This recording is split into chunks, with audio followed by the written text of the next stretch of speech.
just a real short video on how to pry a door that opens out.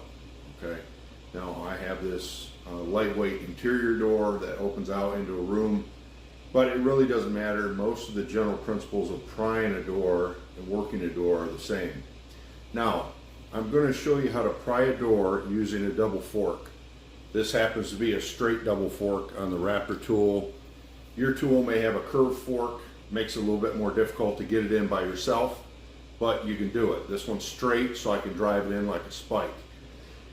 If for some reason you're using an adze tool, which is a fire tool, but it's got a 90-degree pry bar on it, they're great prying tools, but if you're under fire, you're not going to be able to get that thing set without taking hits.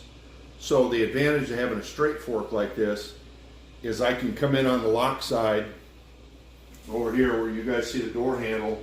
I can set this tool up in and around near the lock area, and then I can either have somebody to pound this in for me, or I can spike this in by myself. I can try and work this thing in by myself, and I don't have to stand in front of the door. Make sense? Okay, so if you have exposed hinges, let me move this a little bit so you can see this. If the hinges on the door are exposed and you can get to the hinges, that's even better. You can use your fork on the pry bar, right? Can you guys see this? Here's my hinges, right? I drop the hinge or the fork down on top of the hinge like this, and I give it a pull. I have another set hinge here.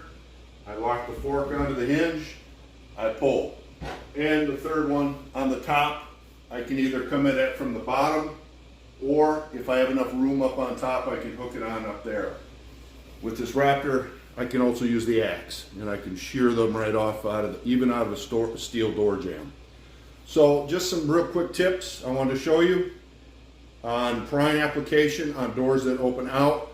One of the biggest mistakes people use is when they use a fork, they drive it all the way in. Don't do that. Drive it in just past the door lock mechanism and then affect your pry. If you push too far, you're going to drive your spike right into the door jamb, and it's going to make it even harder. Make it a lot harder to get the pry done. So don't over penetrate. All right, stay safe.